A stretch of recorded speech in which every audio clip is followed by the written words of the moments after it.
Muito bem, vamos começar então. Qual é o papel da biomecânica na lesão esportiva? Já vou começar perguntando para vocês aí e quero que vocês me respondam. Qual é o papel da biomecânica na lesão esportiva? Vocês acham que a biomecânica tem um papel mais em causar a lesão ou mais em prevenir a lesão? Vocês acham que a biomecânica tem um papel mais de avaliar os mecanismos de lesão ou buscar estratégias para que os mecanismos de lesão não aconteçam? Então, esse vai ser a tônica aí da nossa conversa hoje de tarde. Deixa eu ver se eu passo aqui. Então, vocês já devem ter visto essa mensagem, né? Mensagem não, né? Essa figura, eu não sei se isso é um meme, eu acho que não é um meme. Um meme eu acho que caracteriza um negócio mais de dar risada, assim. Aqui é meio para te deixar pensando, né? Ali em cima, diz assim, ó, o teu cérebro tem o poder de mudar a direção desse trem. Aí embaixo diz assim, apenas pense, e o trem corre na direção oposta. Então, eu não sei se está funcionando direitinho a animação aí no vídeo para vocês, mas experimentem olhar, né, e pensar, não, agora eu quero que ele vá para frente, agora eu quero que ele vá para trás. Comigo está funcionando aqui, só que está dando o inverso. Eu penso para ele ir para frente, ele vem para trás, eu penso para ele ir para trás, ele vai para frente. Mas está mudando a direção. Claro, pessoal, isso aqui é uma brincadeira, né? Até tem algumas explicações de neurociência para por que a gente pensa, né, e muda o movimento. Mas o que eu quero fazer a relação aqui com vocês é que na fisioterapia vocês vão trabalhar muito com a lesão. Claro que a minha fala hoje vai ser muito mais voltada à lesão na fisioesportiva também. Eu não vou vir falar de lesão neurológica, não é esse o objetivo. Vou falar mais da fisioesportiva, biomecânica do movimento. Mas vocês têm o poder na mão. Vocês têm o poder na mão, entendeu? Vocês têm o poder na mão de fazer com que a lesão não aconteça ou que ela aconteça. Porque isso é importante também, sabe? A gente fala muito sobre tu tomar uma decisão clínica que vai melhorar a pessoa. E a gente esquece que uma decisão clínica errada pode piorar para a pessoa. E isso é muito importante, porque a gente vê isso acontecer. Uma tomada de decisão clínica errada pode ser muito pior do que aquele começo de lesão que estava acontecendo. E aí vem a grande pergunta, né? Eu sei trabalhar com isso? Eu consigo resolver esse problema? Bom, vocês, aqui a maioria, se não todos, são estudantes, né? E uma outra mensagem importante é que a dúvida, gente, a incerteza, ela faz parte do avanço na formação e na atuação profissional de vocês. Por que eu digo isso? Porque se vocês tiverem 100% de certeza, vocês vão fazer sempre do mesmo jeito e vão achar que estão abafando. E as coisas mudam. O que muda? O joelho não muda, o tendão não muda, ele é daquele jeito há muito tempo, mas a forma como nós olhamos ele muda. A forma como nós entendemos o movimento de um joelho é diferente hoje, no ano 2021, do que era no ano, e não vou nem jogar muito mais atrás, né? No ano 2000, quando eu era estudante. Mudou. Por que mudou? Porque hoje tem exames de imagem mais acessível, porque hoje a biomecânica está mais popular no Brasil do que era antes, porque os fisioterapeutas notaram que eles não precisam esperar a estrutura ter um problema para intervir. Eles podem fazer a intervenção antes na prevenção. Isso é uma coisa que eu falo sempre para vocês nas aulas quando a gente tem, né?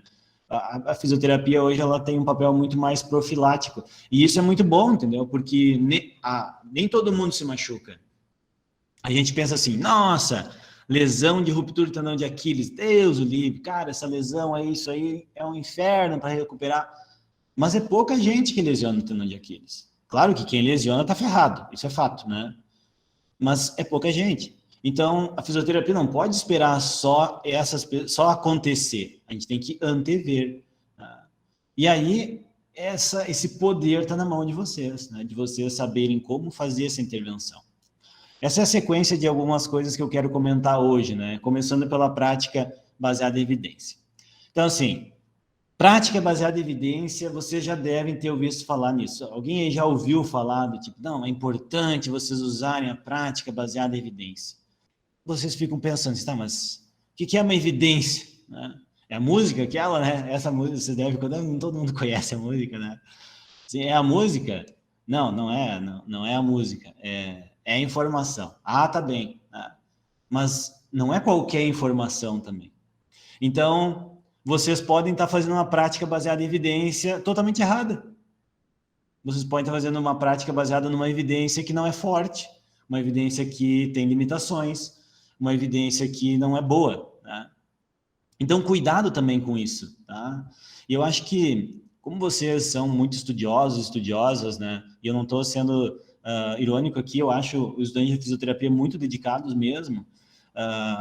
Quando vocês tiverem a oportunidade de fazer um bom evento, um bom curso, uma boa palestra, né, de participar sobre prática baseada em evidências, participem, escutem sobre isso, sejam críticos. Às vezes, durante a graduação, vocês não querem ser críticos. Vocês não querem ser críticos porque você, eu não vou falar para o Felipe que eu acho que ele está errado, né? Ou vou me complicar na avaliação lá na prova, vou ficar na minha, né? E essa coisa cria uma bola de neve que vocês não se tornam o ser crítico que o PPC do curso diz que vocês têm que ser. Então, vocês conhecerem mais sobre prática baseada em evidência vai ajudar vocês a entender por que a gente fala que tem que estudar os artigos, né? Por que tem que ler tanto, né? Essa prática baseada em evidência, ela vem da medicina, né? Eu não vou falar muito sobre isso, prometo, é só uns 2, 3 slides aqui. Se transformou rapidamente numa ferramenta que é imprescindível para vocês, fisioterapeutas. Eu não sou fisioterapeuta. Para quem nunca escutou a minha trajetória, eu sou professor de educação física e sou biomecânico. Trabalho com biomecânica desde o terceiro semestre de graduação. Nunca exerci educação física e de dar aula de educação física. Me foquei muito nisso, né? Então, não sou fisioterapeuta. E eu falo isso muito para os meus alunos, os que trabalham comigo, porque eu não vou ensinar uma manobra clínica, porque eu não sei. Eu não tenho habilitação para isso. Mas eu sei reconhecer a evidência. Eu sei ir atrás do que é bom, o que é ruim. Eu sei ajudar a dar essa direção. Então, vocês precisam aprender isso, né? Porque lá na hora de tomar decisão, quando dá alta para alguém, eu tenho uma história, eu gosto de contar essas palestras, eu gosto de conectar com a história dos meus ex-alunos, né? Tem uma ex-aluna aqui do nosso curso, a Letícia Rodem, que muitos de vocês devem conhecer, ela tem uma clínica aqui na cidade. E eu tinha uma época que eu estava com uma tendinopatia de Aquiles, acordei um dia com Aquiles inchado, doendo, e eu gosto de andar de bicicleta. A primeira coisa que me veio na cabeça foi o seguinte, não vou poder andar de bicicleta, por quantos dias vai acontecer isso? Fui no médico, o que o médico fez? Pediu um exame de imagem. Ok, nem precisava ir no médico, entendeu? Eu podia ter vindo aqui no laboratório, feito eu mesmo, ultrassom em mim mesmo, e eu ia ver o que o médico viu lá. Por quê? Eu não tenho uma habilitação médica, mas eu conheço a evidência. Ok, fui no médico, beleza. Aí, o que ele disse? Adivinha o que ele falou? Ah, fazer fisioterapia. Beleza. E falou, deu uma... Os fisioterapeutas ficam pé da vida quando isso acontece, né? Deu uma receita e diz assim, 20 sessões de fisioterapia. Aí eu olhei aquela receita, né? Dei uma risadinha assim... Aí tá, beleza. Fui lá na Letícia, que é ela que me trata sempre até então quando eu tenho algum problema. Quando eu fiz 12 sessões, ela me disse, Felipe, pode voltar à tua vida normal. Eu não questionei ela, entendeu? Eu não questionei. Mas muita gente olha naquela receita e diz assim, mas dizia 20 e tu fez 12. Como é que vai ser? Então, o que fundamentou a tomada de decisão de dizer que estava liberado já, né? Que não precisava mais fazer fisioterapia? Será que foi só ela me olhar e dizer assim, não, tu tá feliz hoje, acho que tu tem que pedalar para tu continuar a tua vida? Não, ela avaliou. A gente vai avaliar. A gente vai usar a evidência que vem da avaliação fisioterapêutica que eu vou fazer. Eu tenho certeza que vocês já ouviram falar também, e isso é a mais pura verdade, gente. Vocês não escutam isso só dos professores aqui. Um percentual enorme do sucesso do tratamento na fisioterapia é a avaliação.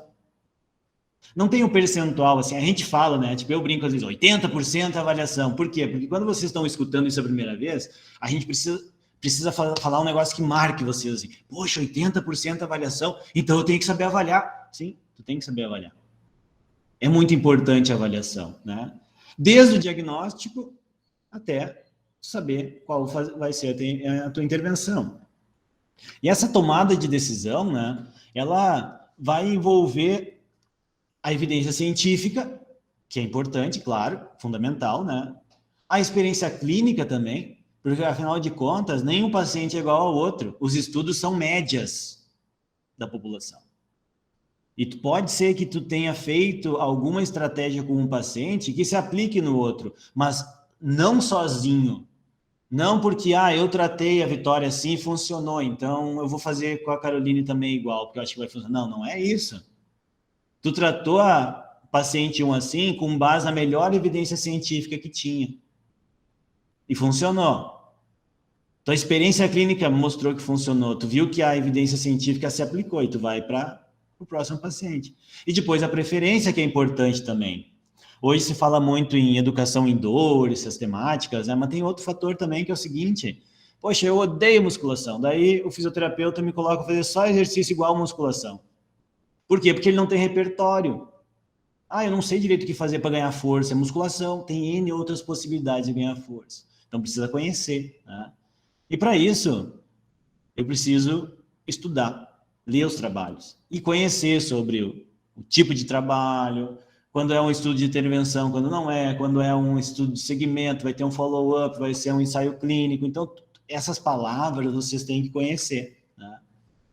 Porque no final das contas, essa evidência, essa prática baseada em evidência, ela tem alguns objetivos, né? De envolver vocês no uso do conhecimento científico e aplicação do conhecimento científico. Ontem eu dei uma palestra e me perguntaram como que a gente poderia fazer para os gestores públicos, leia-se prefeitos, governadores, presidentes, essas coisas aí, usarem a ciência na prática. Eu disse, eles não querem usar. Eles não querem usar. Se eles quisessem usar, toda a cidade tinha ciclovia, porque tem milhares de estudos científicos mostrando que melhora para todo mundo ter um caminho para quem quer ir de bicicleta. Mas eles não querem usar. E da comunidade. A comunidade acredita mais na ciência do que o gestor público. A gente precisa divulgar. Então, aí vocês pensam, como é que eu divulgo? Quando tu está aplicando o conhecimento científico na tua prática, tu está fazendo uma divulgação. Porque a pessoa, tem muito paciente que é curioso, né? Eles vão te perguntar o tempo inteiro o que vocês estão fazendo. Outros não, outros simplesmente sentam ali na cadeira e querem que vocês façam e eles não querem interagir. Mas esse envolvimento, gente, ele já começou. Ele começou na graduação, quando vocês têm um estágio e vocês têm um paciente no estágio. E aí vocês pensam assim, meu Deus do céu, meu primeiro paciente, o que eu vou fazer? Eu não sei o que eu vou fazer. Ele está com uma tendinopatia no manguito rotador, e meu Deus, o que eu vou fazer? O nível de pavor na hora de tratar o paciente é diretamente proporcional ao despreparo técnico. Tá, tudo bem, o primeiro paciente é esse modo de dizer, porque o primeiro é óbvio que eles vão ficar nervosos, né, nervosas. Afinal de contas, é o primeiro. Tá? Aquela coisa, tipo, será que eu tô pronto, né? Nunca estamos prontos, gente. Nunca estamos. A gente nunca está pronto. Né? Mas a gente precisa estar preparado. Então, assim, quando vocês vão fazer um trabalho no estágio, como é que vocês escolhem os trabalhos que embasam a intervenção que vocês vão dizer que tem que ser feita? É porque vocês viram no Instagram alguém que postou e disse que usa e funciona? Porque no Instagram tudo funciona, gente. Todo mundo funciona no Instagram. Eu não estou falando para não usar, porque eu uso bastante o Instagram, só digo que tem que ter cuidado, porque lá tudo funciona. Fora de lá não é bem assim. Tá? Então vocês precisam conhecer os estudos. Vocês precisam conhecer, por exemplo, a escala Pedro. Nunca viu falar da escala Pedro? Depois pesquisa então, porque ela vai te ajudar a identificar se a evidência que tu está buscando naquele trabalho é boa para te embasar ou não. Tá? Então, muito cuidado, gente, com a prática baseada em evidência, porque ela tem que ser baseada em evidência mesmo, entendeu? Ela não pode ser só na hashtag. Tá? Ela tem que ser na prática. E isso não quer dizer que vocês não possam usar técnicas novas, coisas diferentes. Vocês só não podem ser engambelados por engodos que todas as áreas profissionais têm. Vocês precisam levar o conhecimento científico. E se ele não tem, quem sabe vocês mesmos não possam gerar ele estudando, né? Participando de pós-graduação, enfim. E aí, nesse contexto de buscar evidência, a biomecânica ela acaba ganhando espaço, né? Ela acaba ganhando força, justamente porque ela permite trabalhar com uma gama de possibilidades na análise do movimento humano, especificamente falando aqui, né? Tem várias áreas. Não é só a biomecânica do movimento humano. Na graduação, quando vocês têm aula, comigo no caso, a gente acaba ficando muito na biomecânica do movimento humano e na biomecânica musculoesquelética. A gente não fala de outras áreas, mas existem outras áreas também. Uma área em que a biomecânica interage muito e é um filão de trabalho profissional enorme para a fisioterapia no futuro no Brasil, na minha opinião, é a ergonomia. Né? A ergonomia é uma área que se beneficia muito da biomecânica e que o fisioterapeuta é um dos que tem a melhor capacidade aí de estar atuando. A biomecânica também geralmente é relacionada com laboratórios super tecnológicos, como o que nós temos aqui na universidade. Eu sei que alguns de vocês, infelizmente, né, não conhecem ainda o laboratório que nós temos aqui, assim como os outros laboratórios que temos, né? Mas isso não é culpa de vocês e nem minha, né? Mas talvez, né, com o nosso esforço, mude em seguida. E esses laboratórios estão muito relacionados com avaliação, né, com quantificar o movimento em 3 dimensões, pressão plantar, ângulo, velocidade, acelerações, ativação dos músculos, e é isso mesmo. É exatamente isso que os laboratórios fazem para gerar evidência. Nós conseguimos entender um pouco melhor como que a periferia do nosso corpo responde ao estímulo que vem do centro, né, do sistema nervoso, seja ele uma resposta reflexa ou voluntária. Nós conseguimos entender os ângulos, depois eu vou falar um pouquinho sobre algumas aplicações disso, distâncias e deslocamentos, desde uma variável muito simples como a velocidade de marcha, que pode ajudar vocês a classificar um idoso como com risco ou não de quedas, e só precisa de um cronômetro e fita métrica, né? As forças envolvidas no movimento, o impacto, né? As forças de contato que vocês estão experimentando na atividade esportiva, a ativação dos músculos, para identificar se aquela função está sendo executada da maneira adequada ou não. Então, tudo isso pode ser transferido para uma aplicação prática que nos permite pensar o seguinte: não tem como fazer biomecânica na clínica. A primeira coisa que vocês têm ideia, eu tento muito quebrar esse paradigma aí nas aulas com vocês, de maneira responsável, porque eu sei também que tem coisas que não vai ser feito na clínica.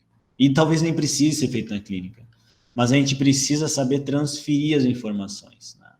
Então, eu preparei, né, uma sequência de explicação aqui de alguns conceitos usando a corrida, que eu acho que é uma atividade também que é importante o fisioterapeuta saber sobre, entendeu? Gente, não interessa se vocês no futuro vão trabalhar, vocês não sabem como é que vai ser o futuro. O futuro é uma coisa louca, né? A gente não sabe como é que ele vai ser. E a gente fica fazendo mundos e fundos para que ele seja melhor. E tu nunca sabe se a decisão que tu tomou no passado te garantiu o melhor futuro ou não. Os meus amigos, eu tenho alguns colegas que me dizem assim: ah, tu acabou ficando em Uruguaiana mesmo, né? Os colegas que estão em outras universidades, né? Eu falei, sim, e tu nunca pensou em sair de lá? Eu falei, pensei, mas por que não saiu? Porque eu estava gostando de lá, né? Eu acho que para o meu futuro profissional foi bom, né? E olhando hoje, eu digo, foi bom. Eu posso contar nos dedos de uma mão colegas do Brasil que têm o que eu tenho aqui, o que fazem o que nós fazemos aqui, tá? Mas poderia ser diferente, né? Poderia. Daqui a pouco eu poderia estar morando na Austrália, no litoral australiano, lá surfando e trabalhando com biomecânica também. Não sei, a gente nunca vai saber, mas a gente precisa estar preparado.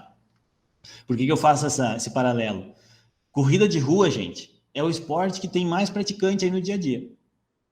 Aí eu pergunto para vocês, fisioterapeutas, pensa que vocês já se formaram, né? Faz de conta que já formaram. Se eu chegar e dizer assim, nossa, eu tô com uma dor na minha coxa e não sei o que é e faz dias já que me dói. Tu é fisioterapeuta, né? Sou. Ah, eu podia marcar uma consulta contigo, né? Podia. O que tu faz assim no dia a dia? Ah, eu corro. Aí tu pensa, ferrou, não sei nada de corrida. Por quê? Porque vocês estavam na graduação e pensavam, não, eu não gosto de esporte, eu quero dermato. Cara, as ondas mudam, gente. Daqui a pouco a dermato está na crista da onda, daqui a pouco a onda mudou, entendeu? E aí, vocês estão preparados para essa nova onda? É claro, estou exagerando um pouco aqui os exemplos, né? Eu não acho que dermato vai ser uma área que vai cair, gente. Acho que é uma área que quer ficar rico, pelo que eu vejo assim, no fisioterapia, forma e vai trabalhar no dermato. A questão é, tu vai ser feliz? Tem que ver isso também. Então, assim, dentro da corrida de rua, tem muita coisa que a biomecânica está presente, né? Entender o padrão de movimento. E reparem que eu nem estou falando coisas aqui, eu estou falando de vocês lerem um artigo, tá? Que, inclusive, esse artigo do Novacek aqui é um clássico, né, da área. Bom, entender os eventos, né? Entender por que uma determinada pisada tem uma característica, determinada pisada tem outra característica. Quais são os parâmetros biomecânicos envolvidos ali para a geração de movimento. Entender as fases do movimento, que são coisas fáceis de medir também. entender o que é a variabilidade do movimento, e aí começar a entender o que é quantificável em termos de biomecânica, como, por exemplo, os ângulos articulares. Tem vários gráficos aí, né, que a gente vê nas aulas, né? Aí, assim, vamos pegar um gráfico, vou pegar o gráfico que eu tenho certeza que vocês já viram em algum lugar, porque se tiveram aula comigo, viram, porque eu uso esse gráfico aqui, né? Esse gráfico aqui de ângulo de flexão e extensão de joelho durante a caminhada. Aí vocês pensam, não, isso aí não tem como fazer na minha clínica. Que jeito que eu vou fazer na minha clínica? Que jeito tu vai fazer? Esse é um ângulo no plano sagital. Tu tem uma câmera? Não, eu não tenho câmera. Tu não tem um telefone? Eu tenho, então tu tem uma câmera. Tá? Para vocês terem uma ideia, as câmeras que nós temos aqui no laboratório, elas filmam, né, o movimento a 240 Hz. Quem já teve aula de biomecânica sabe o que é, quem está tendo daqui a pouco vai saber. São 240 informações por segundo. Beleza. Meu celular grava 240 Hz. Custa bem menos do que as câmeras que tem aqui. Então, tu tem a câmera, ok. Mas como é que o cara vai correr? Tu não tem uma esteira? Esteira não tem, mas não pode investir para ter uma esteira na tua clínica, daqui a pouco para um aquecimento, uma atividade. Vale a pena, né? Tá. Tem uma esteira e tem uma câmera, gente. Plano sagital, vocês medem com uma câmera. É bidimensional.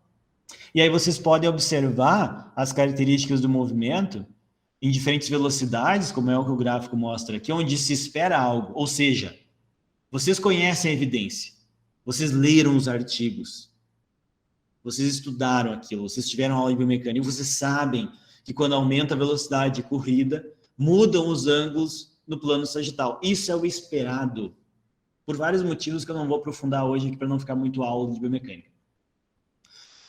Se não acontecer aquilo com o sujeito que vocês estão correndo, tem alguma coisa que está errada. Por que não está acontecendo? Será que é essa a causa da dor dele? Pode ser, né? Então, reparem que é um paralelo, gente. A gente nunca vai parar de estudar. A gente vai estar sempre olhando as informações. E isso para cada uma das articulações. Eu peguei o joelho porque é um dos exemplos mais fáceis, né? Bom, também tem outras características biomecânicas envolvidas nesse movimento da corrida, como as forças de impacto, que é uma coisa que afeta muita gente, né? Dizem assim, a corrida é uma atividade de alto impacto. A corrida é uma atividade de alto impacto. Mas, primeiro, nosso corpo está preparado para isso. Tá? Ele está preparado para isso. Nós temos capacidade de modificar a rigidez das nossas articulações durante o exercício. Nós temos músculos, nós temos ossos fortes, nós temos tendões e ligamentos.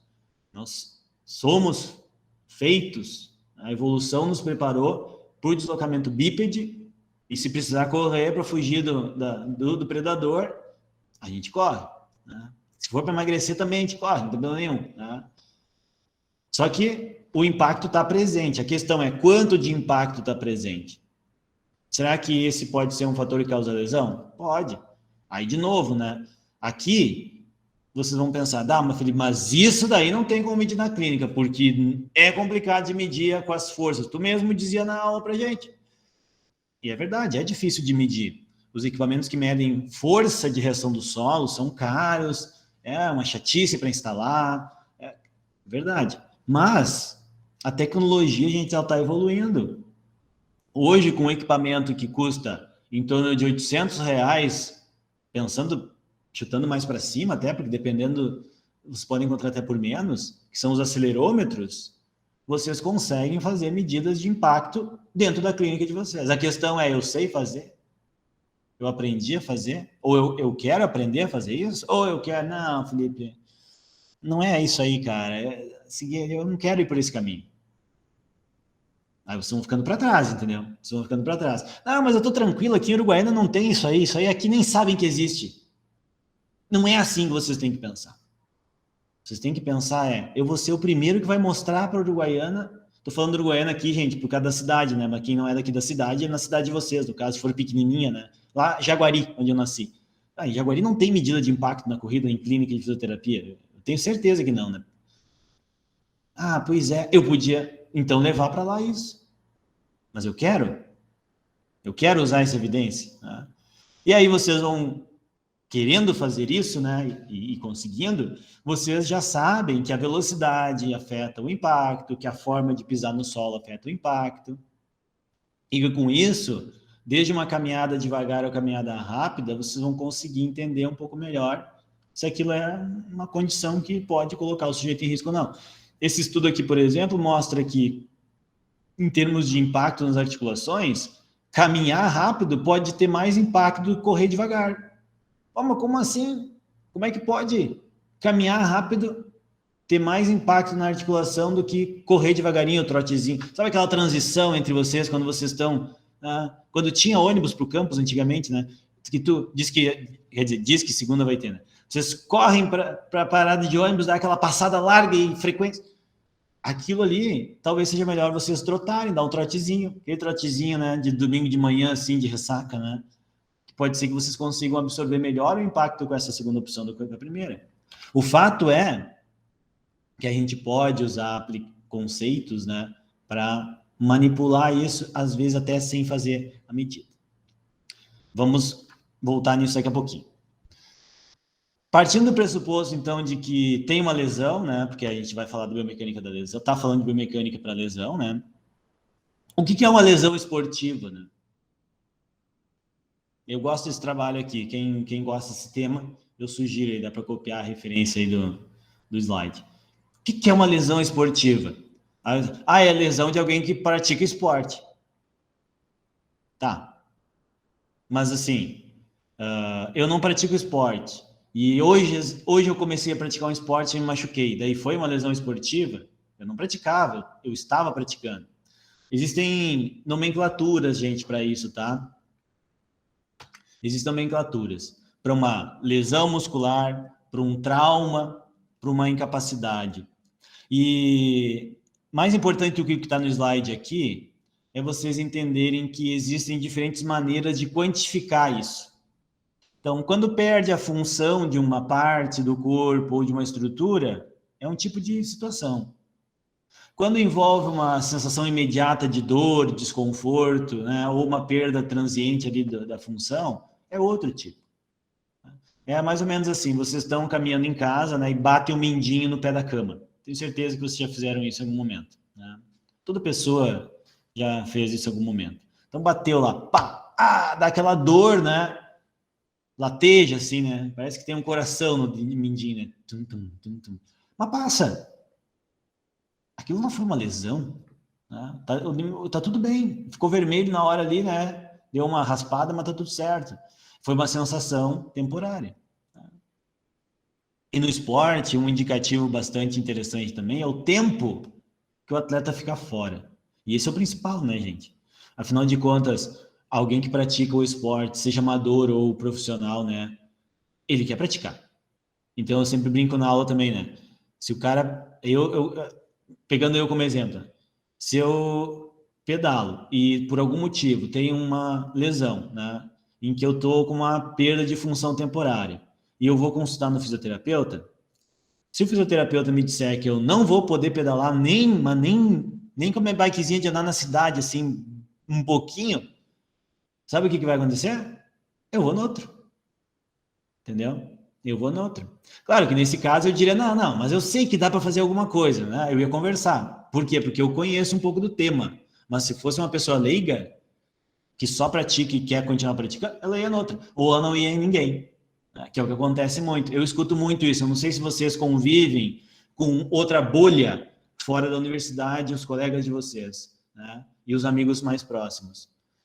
Mas eu convivo na bolha do esporte, onde tem gente que passa Calminex no joelho antes de você pedalar. Calminex, sabe o que é? Aquela pomada fedida que passa em cavalo, né? Que fica um cheiro assim, que tu nota de longe que a pessoa está chegando, né? Um cheiro de mentol, um negócio assim, que esquenta, né? Por quê? Não, porque quando esquenta a dor diminui, gente. Não é o que acontece, só que tu tá com dor muscular tardia, vai fazer exercício e seguidinho a dor passa. Por quê? Porque tu tá com a musculatura aquecida, o fluxo sanguíneo, aquela coisa toda. Então, vejo que essa lesão esportiva, ela tem uma série de outros fatores envolvidos. Tá? O alcance que ela vai ter, o impacto que ela vai ter. Agora, muito importante a gente entender esses mecanismos de lesão para saber como prevenir, né? Então, esse trabalho tem um ciclo, né? Que começa, né, com estabelecer a severidade, né? O quão grave foi a lesão. Depois, quais foram os mecanismos, né, daquela lesão. Então, o que causou aquela lesão. Pensar numa medida preventiva e avaliar a efetividade. Então, vamos pegar um exemplo na cidade aqui, que muitos de vocês vão ter essa vivência em algum momento da física nos estágios, ou até mesmo depois. Futsal, na verdade, né? Que a universidade tem um trabalho muito bom aí com os clubes, né? Vocês não vão lá para tratar quem se machucou. Vocês já estão no primeiro ponto, que você já sabe as lesões comuns dos atletas. E vocês já sabem também os mecanismos do que está acontecendo. Vocês vão trabalhar na fase 3 e 4. Introduzir uma medida preventiva e avaliar a efetividade para que não aconteça no caso aqui. Então, veja como isso torna muito claro o papel que tem a fisioterapia, enquanto profissão que tem por objetivo, né, manter ou restabelecer a função lá, dentro do contexto do movimento humano, né? A biomecânica, porque eu vou mostrar agora na reta final algumas aplicações aqui que a biomecânica está presente, para vocês usarem na prática. E o planejamento com base na evidência científica. Todos esses 4 pontos aqui, gente, vocês vão ler artigos científicos sobre. E isso é muito bom, na verdade, né? Porque vocês conseguem já tomar uma decisão com base em algo que vocês não vão testar do nada. Já existem muitas pessoas que testaram e funcionaram. Né? A gente não pode esquecer também que o nossa atleta, né, não está numa redoma de cristal em que não pode ser tocado, né? Não, eu não posso, né, criar a situação de risco de lesão. Vocês vão criar a situação de risco de lesão. Vocês querem prevenir lesão de LCA. O que vocês fazem para prevenir lesão de LCA? Uma das coisas que vocês fazem são movimentos que causam lesão de LCA. Não é? Não é aterrissagem de salto, com valgo, flexão de joelho, aquela coisa toda? É. Vocês vão trabalhar como para prevenir isso? Fortalecendo, avaliando, enfim, vou mostrar umas relações aqui em seguida. Mas vocês vão fazer exatamente aquele movimento que causa o risco. Então, é aí que eu digo que é muito fácil vocês errarem se vocês não tiverem a boa evidência. E aí vocês têm um ditado que fala, né, que é matar da cura. O que é matar da cura? A cura mata. Por quê? Porque tu exagera.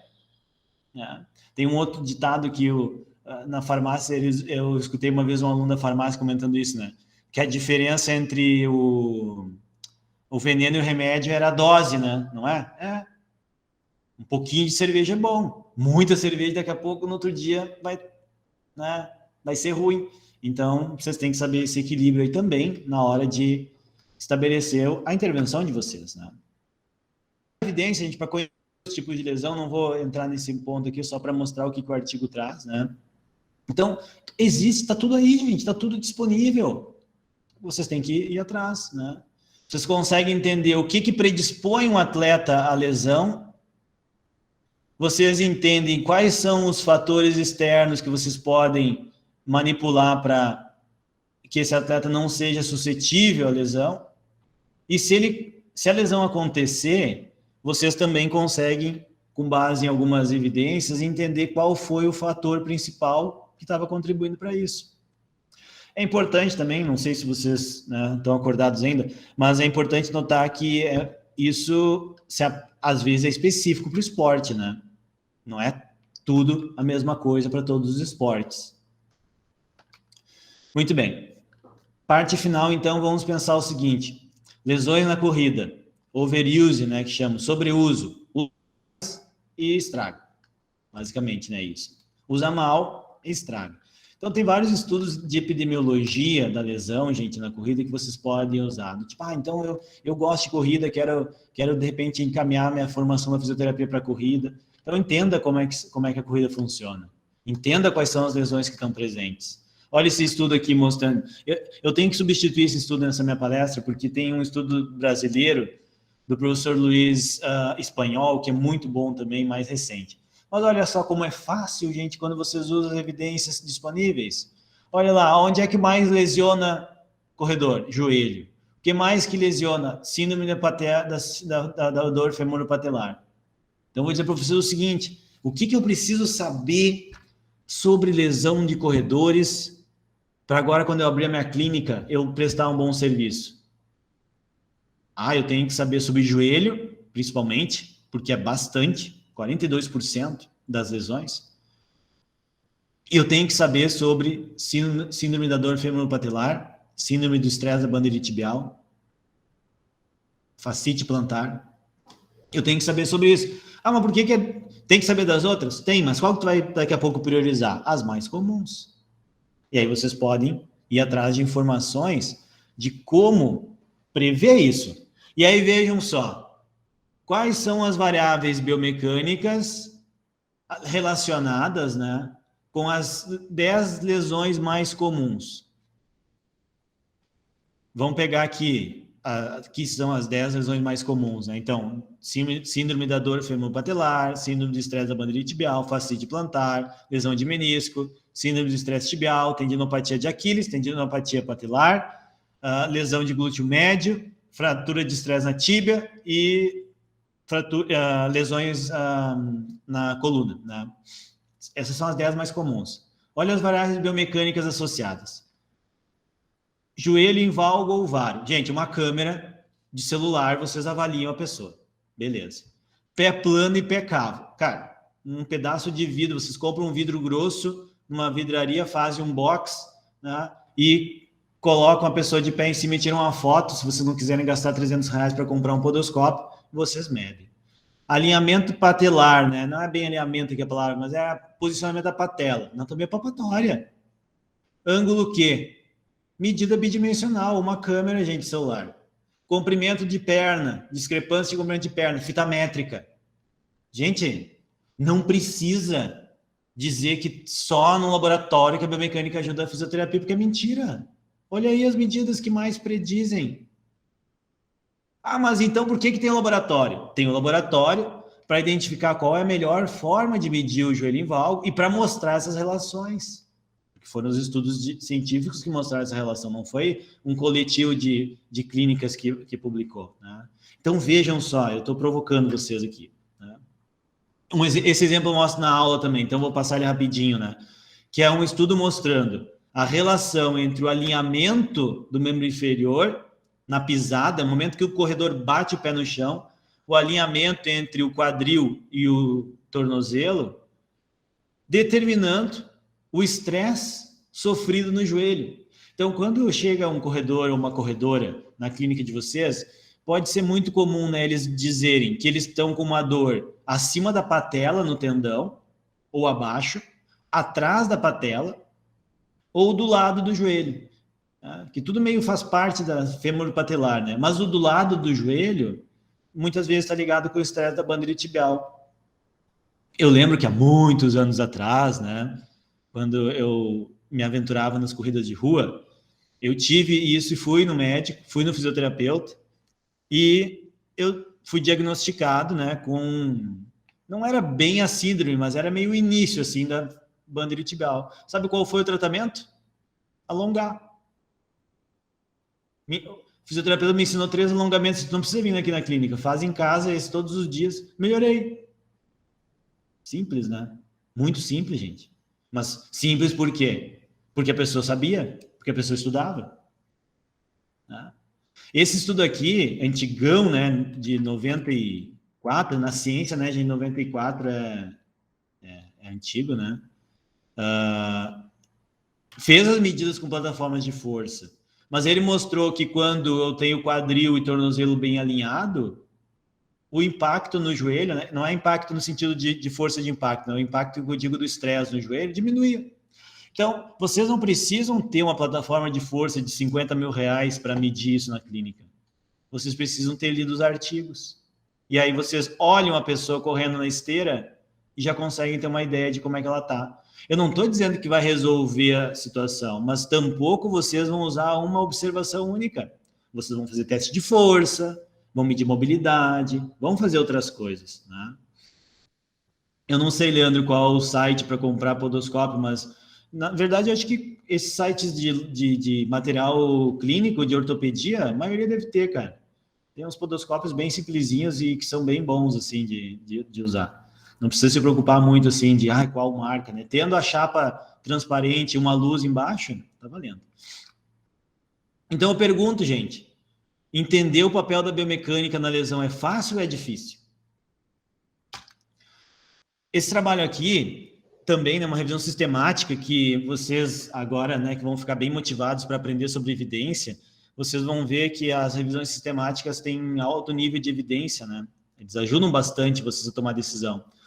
E o problema era lesões em corredores, e eles encontraram que a força de abdução do quadril estava relacionada com lesão em corredores. Aí vocês pensam que, bom, então avaliar essa força de abdução do quadril é importante. Mas como é que eu vou avaliar isso? Porque para ter uma avaliação dessa tem que ter um dinamômetro isocinético. Se tiver, melhor. Mas vocês podem usar um dinamômetro manual. Só que vocês têm que saber usar. Dinamômetro manual como esse da figura aqui, que é aquele microfet, né? Um pequenininho. E no Brasil deve estar custando, sei lá, uns 9 mil reais, 10, mas tu conseguir alguém que compre fora do Brasil, tu compra ele por 400, 500 dólares. Né? Sabendo usar, gente, vocês vão ter evidência, vocês estão criando a evidência da medida para poder discutir e monitorar aqueles corredores.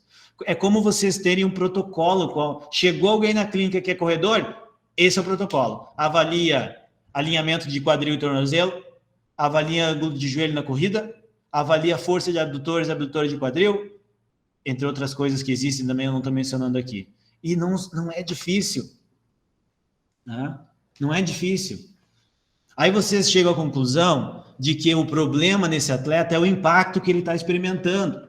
E vocês querem que ele corra, vocês não querem que ele pare de correr, vocês querem que ele continue correndo.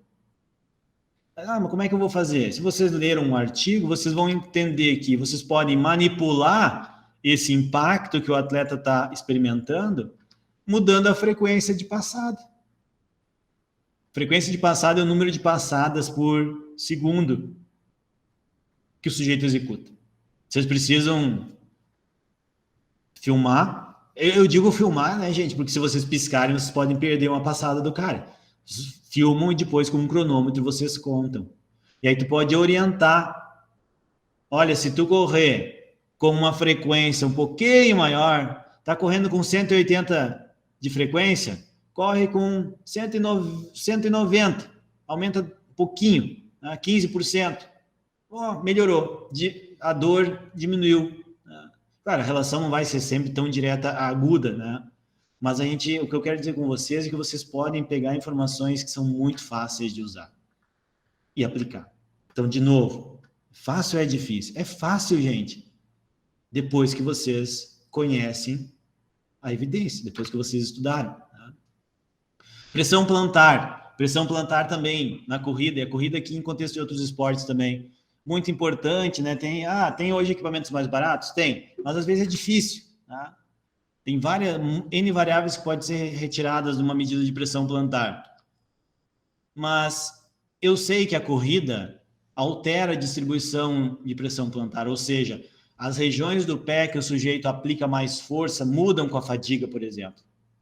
Tem vários estudos mostrando isso com medidas bastante requintadas, que é difícil de fazer na clínica, até mesmo pelo tempo que leva.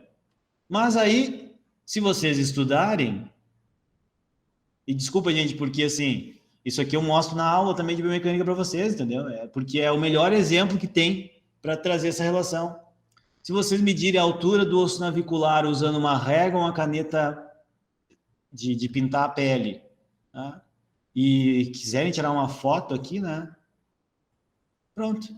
Vocês vão entender que o raciocínio que eu faço com esses estudos, né? Que a altura do navicular ela é associada com essas mudanças na pressão plantar que os estudos mostram. Então, medir a altura navicular é fácil ou é difícil? É fácil. Mas eu quero medir com a palmilha de pressão, professor. Ótimo. Ótimo. Mas se tu tiver num lugar em que tu não tenha a palmilha de pressão ainda, que tu ainda não tenha, tu pode já fazer de alguma forma. Se estiver trabalhando com situações de risco de lesão de joelho, tu vai entender que é naquela idade, depois do colégio ali, né, de faculdade, onde os atletas mais se lesionam. Claro que essas são estatísticas dos Estados Unidos, né, gente, onde o esporte universitário é muito forte. Mas no Brasil, acho que se repete um pouco, né? Se vocês forem ler, vocês vão ver que essas lesões de LCA têm variáveis relativamente simples de medida, com uma força medida com o dinamômetro manual, que pode ajudar. Então, força isométrica de flexão de joelho, se for assimétrica, é um fator de risco para lesão muscular de posterior da coxa, né? A razão de força entre quadríceps e isquiotibiais. Isso tudo assimetrias, né, no caso da lesão de joelho, né? A força de flexão plantar e dorsal. Dinamômetro manual, gente. Ah, mas é difícil de fazer o dinamômetro manual porque mexe a mão. Claro, tem que praticar, gente. Nada, também não pense que a coisa é assim. Tem que praticar, né, para aprender a fazer. Flexibilidade, né? Mobilidade articular. Mobilidade articular também é um fator associado com essas lesões. Eu pergunto, medir a força com dinamômetro manual, medir a flexibilidade com um goniômetro que seja, ou com algum teste específico. Não, eu achei que eu tinha o fácil ou difícil aqui. É fácil ou difícil? É fácil, né, gente? E na bicicleta, que também é um outro esporte aí, gente, que tá caindo de maduro, gente. Aqui na região, né? Porque nas outras cidades já tem, né? Entender como que a postura influencia. Tá? Então, de novo, eu quero trabalhar com ciclistas. Beleza. Vamos entender quais são as lesões mais comuns nele? Vamos, mas como? Vou conversar com meus amigos? Não. Tu vai ler as evidências científicas. E tu vai encontrar que os principais problemas estão na perna e no Aquiles, no joelho, coxa e quadril. E aí depois vocês vão entender quanto que cada lesão afasta o sujeito, né, da prática. Aí tu vai ver que as de joelho são as que afastam mais. Então tu já tem uma ideia de onde começar. Se tu for um fisioterapeuta que gosta de divulgar conhecimento científico e para atrair clientes, que eu acho que é uma ótima estratégia, tu já sabe.